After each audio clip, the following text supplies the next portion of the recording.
8h12 sur RMC, votre invité Jean-Jacques Bourdin, Gaspard Koenig, philosophe, président du think tank Génération Livre, auteur de Libère, un revenu de liberté pour tous aux éditions de L'Onde. Dans notre quartier général présidentiel tout à l'heure, Charles Magnin reviendra dans son Magnin président sur le bricolage autour d'Alstom, sur Hollande qui prend 3 points dans les sondages, sur Fillon qui reprend un slogan de Montebourg et sur Karima Delli, candidate à la primaire d'Europe Écologie Les Verts, qui en appelle à Leonardo DiCaprio. C'est très amusant, vous verrez tout à l'heure. 8h13, Gaspard Koenig, bonjour. Bonjour Jean-Jacques Bourdin. Merci. Vous êtes dans notre quartier général présidentiel parce que de plus en plus de candidats défendent l'idée du revenu minimum universel ou d'un revenu de base. Oh, c'est à peu près pareil, hein, Gaspard Koenig. Alors, il faut comprendre. Essayez en quelques minutes de faire comprendre aux auditeurs de quoi il s'agit. D'abord, on se félicite que de plus en plus de candidats reprennent l'idée. Et il faut rappeler que c'est une très vieille idée. Si on remonte vraiment aux origines, c'est une idée qui a 2 siècles. C'est une idée que Stoléru avait importée en France des États-Unis dans les années 70. C'est une idée qui est discutée depuis très longtemps. Il y a des groupes qui, depuis 25 ans, militent pour cette idée en France. Et donc, aujourd'hui, il y a une vague en faveur du revenu universel qui est probablement soutenue par l'évolution des technologies et par le fait que le monde de l'emploi et l'idée même de travail est en train de changer. Et ça renforce, si vous voulez, la cause du revenu universel.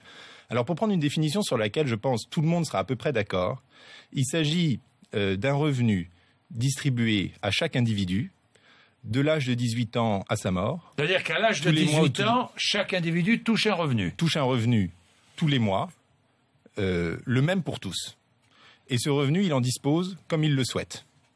Alors, à partir de cette définition, ça assure la survie dans la dignité. C'est-à-dire que vous êtes assuré, tout au long de votre existence, de ne pas mourir de faim, de ne pas mourir de froid, d'avoir de quoi vous chauffer, acheter des vêtements, téléphoner.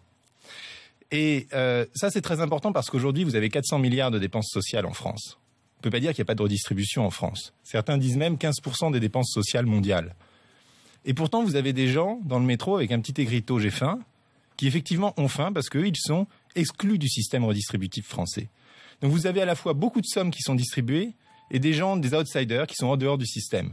On prend souvent l'exemple du RSA qui fonctionne assez mal puisque 2/3 des allocataires potentiels du RSA, aujourd'hui, ne le demandent pas ou ne le touchent pas. On peut être exclu du RSA. C'est compliqué de demander le RSA. Il faut aller au CAF. Il faut répondre à des questions.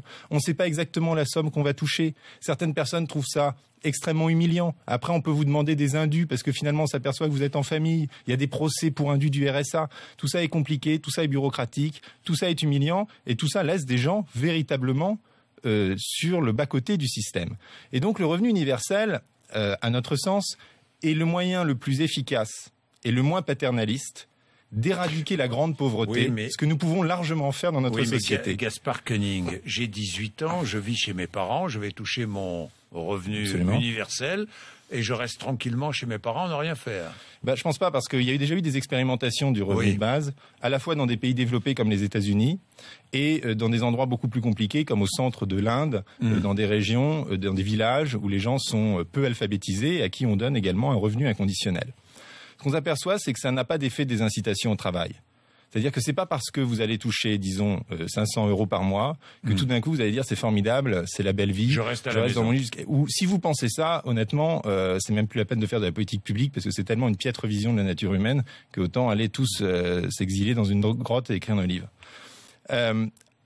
Ce dont on s'aperçoit, c'est que, y compris dans ces villages d'Inde où on a fait l'expérience, les gens font une utilisation rationnelle de leur argent. Ils achètent leurs outils de production, ils envoient leurs enfants à l'école, ils se désendettent. Et ce qui est très responsabilisant et très libéral à mon sens, c'est que précisément on donne une somme, et après, dont on sait qu'elle couvre les besoins de base. Mais ensuite, cette somme, chacun la dépense comme il le souhaite. Voilà, on donne cette somme et on supprime les aides sociales. Pas toutes.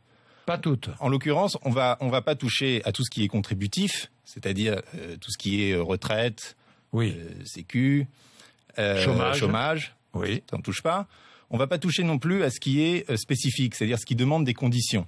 Par exemple, l'aide aux handicapés. Oui. On va essayer de condenser tout ce qui se rapporte au flux, c'est-à-dire tout ce qui véritablement permet d'alimenter un organisme pendant un mois et lui permettre de survivre bien. Voilà. Aujourd'hui, si on fait ça, on remplace essentiellement le RSA, la PPE, les allocations familiales et le quotient familial, ça je peux y revenir parce qu'on... Allocation familiale aussi, vous remplacez. Ce qu'on fait, c'est qu'on donne la moitié de la somme pour les enfants à charge pour les parents de la débourser. Et du coup, vous simplifiez drastiquement votre système social. Vous n'avez plus toutes ces CAF où tous les gens demandent des choses, ne savent pas exactement combien ils vont recevoir, se transforment quasiment en mendiants professionnels. Vous savez, les gens qui, quand je fais des interventions publiques sur le thème, les gens qui me reviennent, c'est souvent des gens qui sont RSA et qui me disent, pour moi, ce que vous proposez ne changerait pas grand-chose financièrement, mais ça changerait tout dans ma vie parce qu'aujourd'hui, je suis une sorte de mendiant professionnel. Je passe mon temps à aller au CAF. J'ai l'incertitude de savoir est-ce que je vais toucher ou pas le mois prochain. Alors que là, vous me donnez une vraie visibilité. Tout le monde sait exactement à quoi il a droit. Et ensuite, il peut justement faire autre chose. Il peut aller chercher un emploi. Il peut avoir une démarche entrepreneuriale. Il peut s'investir dans des associations. Que sais-je. Et ça assure à l'individu son minimum d'autonomie vitale. Ce qu'on peut se permettre. Parce que quand on regarde les chiffres... Ça coûterait combien aujourd'hui? Est-ce qu'on a chiffré compte tenu de la population française? Alors nous, on l'a modélisé. Tel qu'on l'a modélisé, c'est neutre sur les finances publiques par rapport à ce qu'on a maintenant. C'est-à-dire qu'avec tout ce que vous enlevez d'un côté, tout ce que vous rajoutez de l'autre, vous êtes à peu près à l'équilibre par rapport à ce qu'on fait aujourd'hui. Mais seulement, ça suppose aussi une refonte de notre système fiscal.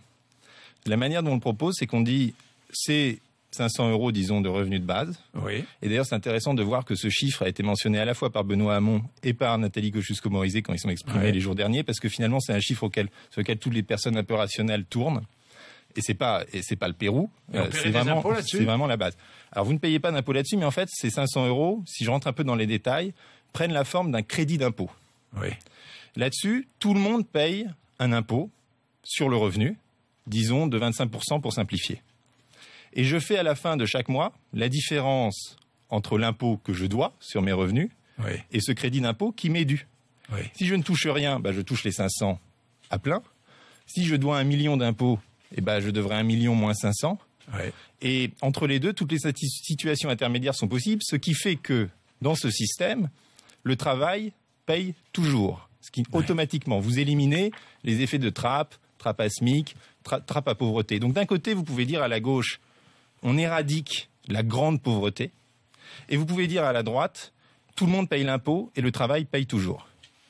Merci Gaspard Koenig. Voilà, vous avez posé le débat. Nous verrons bien entre 9h et 10h.